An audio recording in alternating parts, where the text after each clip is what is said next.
All right, let's dive right in. Today, we're cracking open an intelligence audit on one of the most secretive aircraft ever developed, the RQ-180, also known as the White Bat. You know, we hear all the time about these massive government projects that fail spectacularly. They're over budget, they don't work, the whole shebang. But have you ever stopped to think about the opposite? What happens when a piece of military tech works so well that it becomes a problem to even admit it exists? And that brings us to the core idea from our source material. For the most advanced, most successful projects, a public cancellation isn't failure. It's the ultimate disappearing act. It's not an ending. It's the project going deep into the world of secret black budgets. To really understand how this works, we have to start with a story the public was allowed to see. A story about this revolutionary drone that looked like it was going to change naval aviation forever. It all starts with a drone called the X-47B. Now, back in 2013, this thing made history. It was the first fully autonomous, pilotless drone to land on an aircraft carrier. I mean, a huge deal. For the next 2 years, it just kept proving how incredible it was. And then, in 2015, bam. The Navy just cancels the whole program. The official reason? Budget cuts. These amazing, revolutionary machines were literally just sent off to museums. And that's the central mystery, isn't it? Why would you spend billions of dollars developing a technology that changes the game, prove to the entire world that it works perfectly, and then just stick it in a museum? According to our sources, that official story just doesn't add up.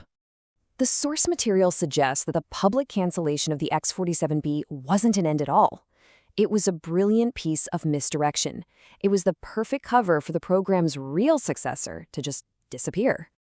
And this is it. This is the ghost. The operational aircraft that our sources claim is flying right now is the highly classified RQ-180, the White Bat. See, the X-47B wasn't a failure, it was just the public proof of concept. It was the sizzle reel they needed to get the secret funding for the real prize. So what is this thing? Just get a load of these specs. It has a massive 130-foot wingspan, which is huge. It's built for incredible endurance. We're talking 24 hours at 60,000 feet. But the absolutely crucial part is the design. This cranked kite shape, combined with next-gen stealth materials, is engineered for all-aspect, broadband stealth. In plain English, it's designed to be a ghost to not just regular radar, but to the advanced low-frequency systems that Russia and China rely on. But as incredible as that airframe is, its real secret, the true revolution here, isn't the body. It's the brain. To get why, we need to quickly talk about quantum computing. Its building blocks, these things called qubits, are unbelievably powerful, but they're also unbelievably fragile. The slightest vibration, the tiniest bit of warmth, can destroy their quantum state. It's a process called decoherence. It's why quantum computers today are these massive machines kept in giant refrigerators cooled to almost absolute zero. You can't exactly strap one of those to a stealth drone. So, how did they solve a problem that seems pretty much impossible? Well, the source material points directly to a patented solution, a quantum computer that runs at room temperature, built out of synthetic diamonds. And it even cites a specific US patent to back the claim up. And the concept is just brilliant. Here's how it works. You take a perfect lab-grown diamond. You use a hyper-precise laser to knock out a single carbon atom. Then you trap one single electron in that tiny vacancy. Because a diamond is the most rigid structure on Earth, it acts like a perfect atomic shock absorber. It shields that fragile electron from heat and vibration. No freezer needed. You get a quantum brain tough enough to fly in a hypersonic jet. So, let's recap. We have a nearly invisible drone with a quantum AI brain. But the big question is, what's its mission? What do you actually do with a machine like this? The source is really clear on this. This isn't just an ISR platform. That means it's not just flying around taking pictures for intelligence, surveillance, and reconnaissance. No, its purpose is much more active. This thing isn't a passive observer in the sky. It's an active battlefield commander. It's the autonomous quarterback, down on the field calling the plays in real time.